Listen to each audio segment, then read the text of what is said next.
16 साल की छोटी-सी उम्र होती है और इस उम्र में अक्सर लड़कियाँ फिसल जाती हैं, माँ-बाप को तो पता भी नहीं चलता और वो कहाँ से कहाँ पहुँच जाती हैं। कुछ इस तरह से मेरे साथ भी हुआ। मेरी सहेली के साथ में मैं कॉलेज जाया करती और एक लड़का मुझे हमेशा देखा करता और मैं भी उसको देखती रहती, लेकिन बस ज़बान से कभी मैंने इकरार नहीं करा था, सिर्फ़ हमारी आँखें बातें करा करती।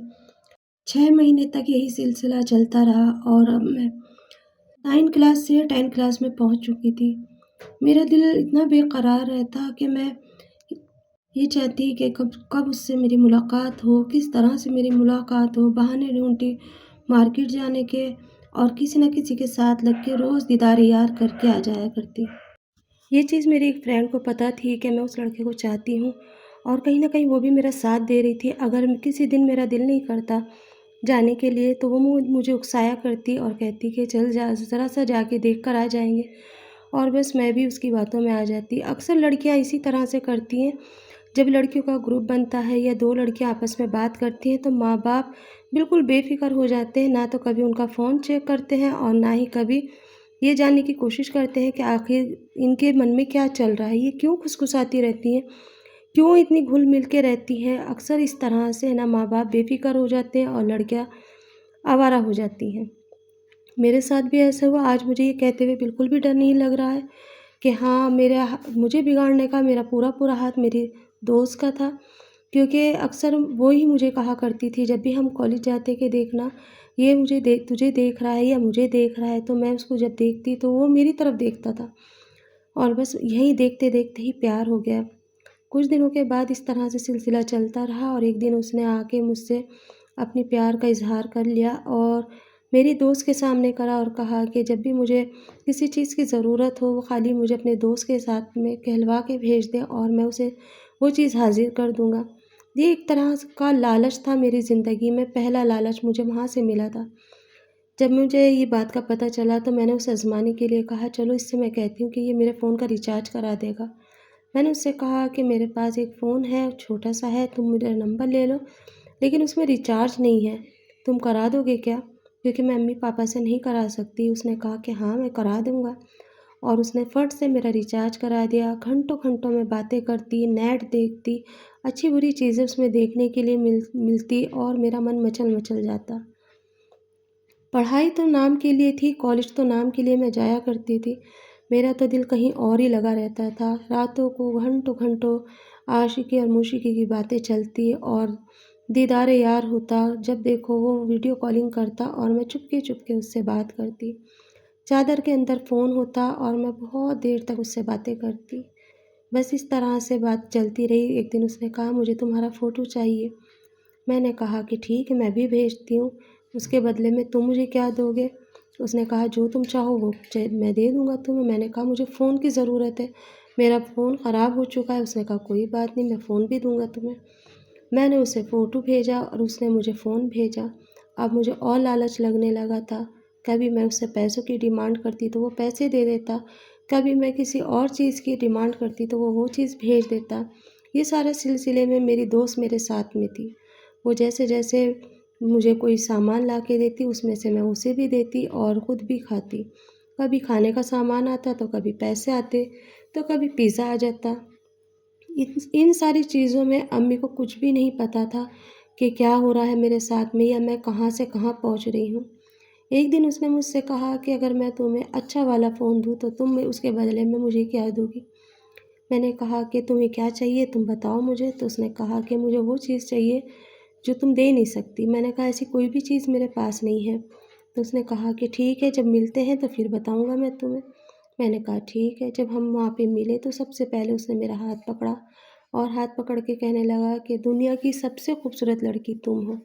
मैंने तुम्हारे सिवा अभी तक इतनी खूबसूरत लड़की कहीं भी नहीं देखी। तो मैं चाहता हूँ कि तुम मुझसे शादी कर लो।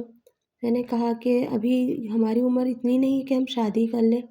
पहले तो नाबालिग हैं और दूसरे घर वाले भी नहीं मानेंगे। तो इस तरह से करते-करते बातें आगे बढ़ती चली गई और फिर वो मुझे कहीं भी बुला लेता और मैं चली जाती। उसके बदले में वो मुझे पैसे देता और मैं पैसे ले लेती। बस ये सिलसिला जारी हो गया। अब मेरी दोस्त भी मुझसे थोड़ी खिंची-खिंची रहने लगी क्योंकि मेरे पास अच्छे ड्रेस आने लगे। मेकअप का सामान ला के दे देता, तो कभी मुझे मेरे फ़ोन का रिचार्ज करा देता, तो कभी पैसे भेज देता। उसके बदले में वो अपनी मनमानी पूरी करता। मैं भी ये सोच लिया करती थी कि थोड़ी छोटी-सी तो बात है, थोड़ी ना कुछ होगा। इस चीज़ का मुझे भी अंदाज़ा नहीं था कि ये ज़िंदगी का कितना बड़ा मैं खेल खेल रही हूँ। अक्सर वो मुझे होटल में लेके चला जाता और मैं भी 2 या 3 घंटे के लिए चली जाती। जब मैं वहाँ से आती तो थकी-थकी होती, अम्मी कहती कि क्या बात है, आज तुम इतनी थकी हुई क्यों लग रही हो? और आज स्कूल से इतनी देर से क्यों आई? मैं बहाने बना देती कि आज इस तरह से स्कूल में ये हो रहा था और वो हो रहा था। टीचर ने ऐसे हमें उठक-बैठक कराई तो इसलिए ऐसा हो रहा है और ये है, वो है करके मैं बातों को घुमा देती गोल-गोल और अम्मी भी चुप हो जाती। डर तो मुझे उस दिन लगा जब मेरी डेट टल गई और मुझे पता चला कि मैं प्रेग्नेंट हूँ। ये सोच के मेरे पैरों तले ज़मीन निकल गई। मैंने फ़ौरन उसे फ़ोन करा और कहा कि ऐसे-ऐसे हो गया है मेरे साथ, अब मैं क्या करूँ? मैंने अपनी दोस्त को बताया तो मेरी दोस्त ने कहा कि ये सब कब से हो रहा है? तुम दूर-दूर से बात करती थी, मुझे नहीं पता तुम्हारी दूरियाँ इतनी नज़दीक हैं, मैं कैसे बढ़ गई? बस उसके बाद में जैसे ही उसे पता चला उसने कहा मैं तुम्हें मेडिसिन भेज रहा हूँ, तुम वो खा लो, सही हो जाओगी। लड़कों को क्या है, लड़कों को तो इसी तरीके की ज़िंदगी जीते हैं वो और लड़कियों की ज़िंदगी से खेलते हैं। मैंने मेडिसिन खा ली लेकिन कुछ भी नहीं हुआ और ये बात रफ़्ते-रफ़्ते किसी न किसी तरह से 2 महीने गुज़र गए और अम्मी को पता चल गई। मैंने अम्मी को डरते-डरते बताया कि अम्मी ऐसे-ऐसे मेरे साथ हो गया। पहले तो अम्मी को यकीन ही नहीं आया क्योंकि उन्होंने तो मेरे ऊपर आँख बंद करके भरोसा करा था। अम्मी ने मुझे बहुत मारा और फिर कहा कि मुझे उस लड़के से मिला, मैं देखती हूँ उसको, उसने ऐसा कैसे करा तेरे साथ। जब उस लड़के से मिले तो उस लड़के ने साफ कह दिया कि ये इसकी मर्ज़ी से सब कुछ होता था। इसके बदले में ये मुझसे पैसे ले लेती थी और जहाँ मैं बुलाता था ये वहाँ आ जाती थी। इसने कभी मुझे मना ही नहीं करा। और रही शादी की बात तो मैं इससे शादी नहीं कर सकता, मैं पहले से शादीशुदा हूँ। ये बात सुन के तो मेरे जैसे पैरों तले ज़मीन ही निकल गई। मुझे नहीं पता था कि वो शादीशुदा है, वो तो इतना कम उम्र का लगता था, छोटा-सा और मासूम-सा। मुझे क्या पता कि वो मेरी ज़िंदगी से खेल रहा है। अम्मी ने कहा कि अब सुन, अब क्या करना है इस चीज़ का? कहने लगा कि एक काम करो, मैं पैसे देता हूँ, अबॉर्शन करा दो इसका। मुझे इस ये ना तो ये चाहिए, ना इसका बच्चा चाहिए। मुझे तो जो खेलना था मैंने खेल लिया और अब ये जाने और इसका काम जाने, इसे तुमने इतनी आज़ादी क्यों दी? जब ये मेरे साथ इस तरह से रह सकती है, तो पता नहीं कितनों के साथ रहती होगी।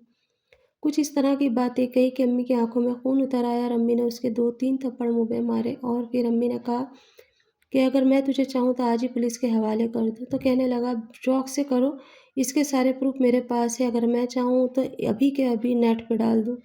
सोशल मीडिया पे इतनी बुरी तरीके से वायरल होगी ना आपकी बेटी कि आप ज़िंदगी भर कहीं मुँह दिखाने काबिल नहीं रहोगी। इसका हल यही है कि चुप-चुपाते से इसका अबॉर्शन करा दो और ये बात यहीं पर रहने दो। बस अम्मी भी झुक गई इसके आगे क्योंकि उसके पास मेरे सारे प्रूफ़ थे। मुझे नहीं पता उसने कब मेरी वीडियो बना ली, मुझे नहीं पता उसने कब मेरे फ़ोटो खींच लिए। इस हालत में फ़ोटो खींचे हुए थे कि देखा भी नहीं जा रहे थे। ये कहानी मुझे आपको बताते हुए शर्म तो आ रही है लेकिन पता नहीं कितनी लड़कियों की ज़िंदगी बच सकती है इन सारी चीज़ों से। लड़के होते ही इस तरह से हैं। पहले तो अपनी प्यारी-प्यारी बातों में हमें बहला लेते हैं और फिर उसके बाद ज़िंदगी हराम कर देते हैं।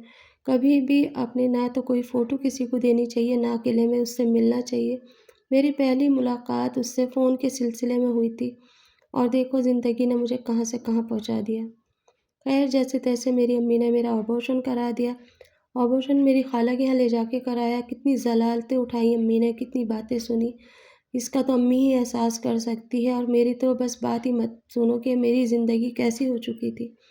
एक तो अपना बच्चा खोना, दूसरे के उस लड़के की बेवफ़ाई को देखा मैंने कि उसने किस तरह से मेरी अम्मी के मज़ाक उड़ाई, मेरी मज़ाक बनाई और कैसे मुझे यूज़ करा। फिर उसके बाद में मेरी अम्मी ने जल्दी से शादी कर दी, लेकिन शादी के बाद में आज 10 साल हो चुके हैं, ना तो मेरी गोद भरी हुई है और ना ही कभी माँ बनने का मुझे सपना मैं देख सकती हूँ। मुझे डॉक्टरों ने साफ मना कर दिया है कि मैं कभी माँ नहीं बन सकती, क्योंकि शादी से पहले जिन लड़कियों की शादी सब कुछ होता है और उनके अबॉर्शन होते हैं, कहीं न कहीं उनके अंदर कमियाँ आ जाती हैं और फिर ज़िंदगी मेरी जैसे हो जाती है। ये मेरे हस्बैंड जो हैं उन्हें आज तक इन चीज़ों का तो नहीं पता, लेकिन शक तो उनको भी है इस चीज़ का कि आखिर मेरे साथ ऐसे क्या हुआ? डॉक्टरों ने पहले भी कहा था कि इससे पहले कभी ऑपरेशन कराया है क्या आपने? मेरे हस्बैंड से भी उन्होंने पूछा, मेरे हस्बैंड ने कहा पहले कभी भी ऐसा नहीं हुआ। तो बस उस दिन से मेरे हस्बैंड को मेरे ऊपर शक है और वो यही कहते हैं कि कहीं न कहीं तुम्हारे साथ कुछ न कुछ गलत तो हुआ है, पर कहाँ हुआ, कैसे हुआ तुम बता दोगी तो अच्छा है। ये बात मैं उनसे कैसे बताऊँ? एक ज़िंदगी बोझ बन गई है कि एक कुँवारी लड़की के साथ में जब ये सब चीज़ें होती हैं ना, तो वो समझ लीजिए कि वो उसी दिन मर जाती है। माँ-बाप की इज़्ज़त और माँ-बाप के भरोसे को मैंने तोड़ा, आज ऊपर वाले ने मुझे तोड़ दिया। वो सुख मुझसे हमेशा के लिए छीन लिया जो अल्लाह ताला मुझे देता। आज मेरी ज़िंदगी मेरी करनी मेरी भरनी बन गई। मेरी अम्मी तो इस सदमे को ज़्यादा सह ना सकी और मेरी अम्मी का इंतकाल हो गया। बस ये थी मेरी ज़िंदगी की कहानी।